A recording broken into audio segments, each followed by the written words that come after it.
Hola sugars, and welcome back to Unfiltered Doll. In today's video we are going to get into a strawberry letter, honey. Now you know we do not listen to what Steve has to say because Steve thinks he knows everything.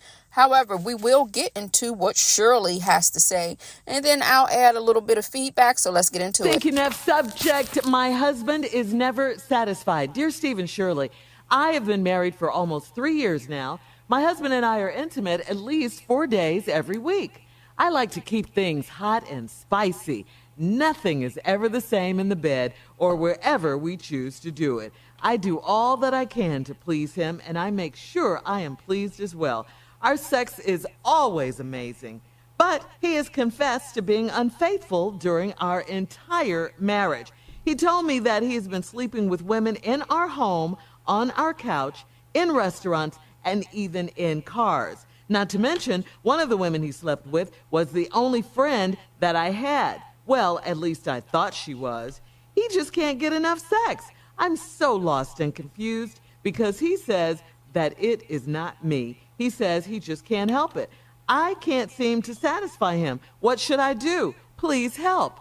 Yeah, all that stuff you were doing in the bedroom, you just really thought you were putting it down and blah, blah, blah, blah, blah. No, he was cheating on you left and right with your friends in your house. That's the most disrespectful part. It's more than him not being satisfied. I don't want you to miss the big picture. This man is a cheater. He's a liar. All of these things. Are you sure you still want to be married to this guy? He can't help it. If he can't help it, get him some help and see how that goes. Don't they have places for people that are sexual addicts to go?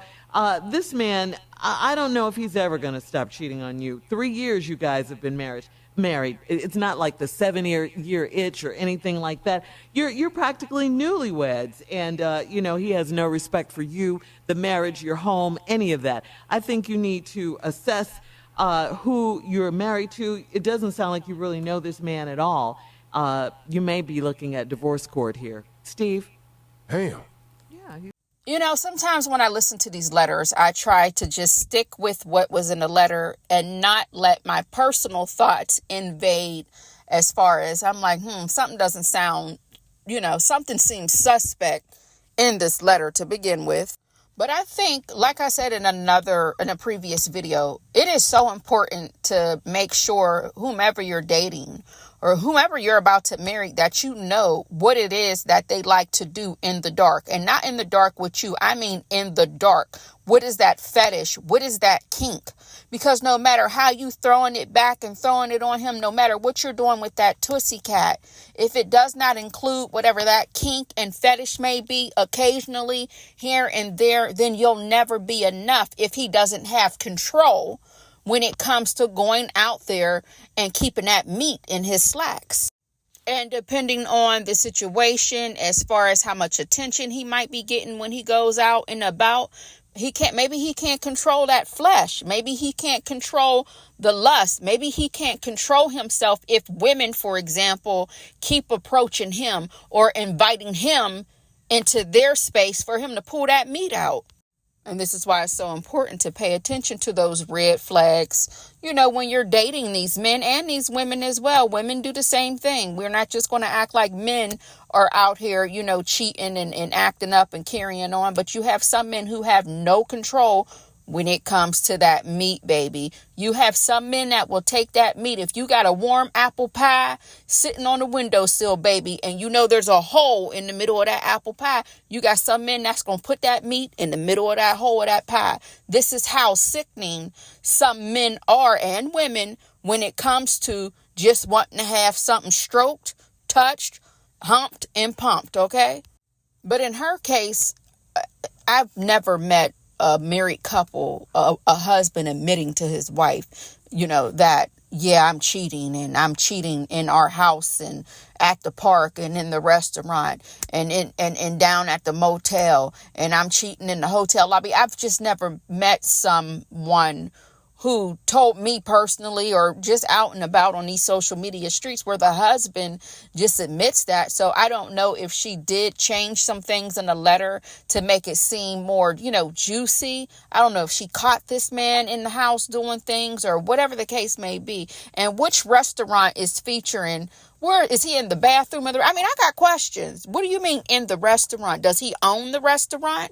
And then after the restaurant is closed, him and one of his employees are knucking and bucking down in the back? I have so many questions. But anyway, and anywho, it all also depends on how you met him.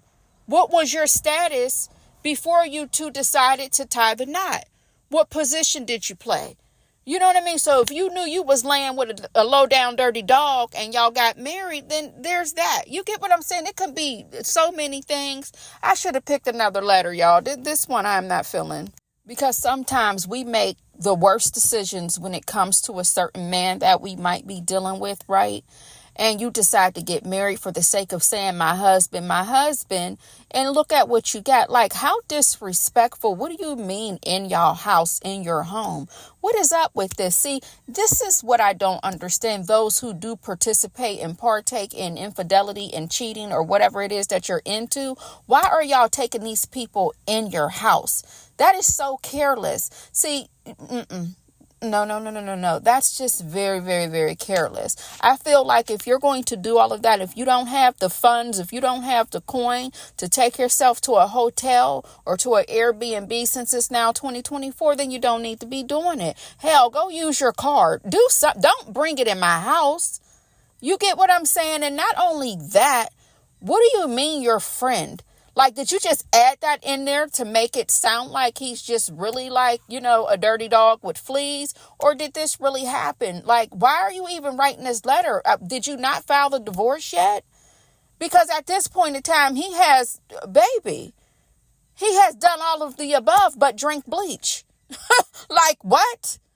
No. What do you need? What advice do you need at this point in time? Child. No, not everybody leaves a relationship when cheating happens, scandal and infidelity, depending on the situation. Not everybody is going to leave, right? Some people are willing to work through it. Some people are willing to look at both sides of the situation and come to whatever the case may be. But again, he's on your love seat, your sofa, in y'all bedroom, down in the basement in the man cave. Like, y'all in my house? In my house? My friend? Down at the Popeyes restaurant? This is too much.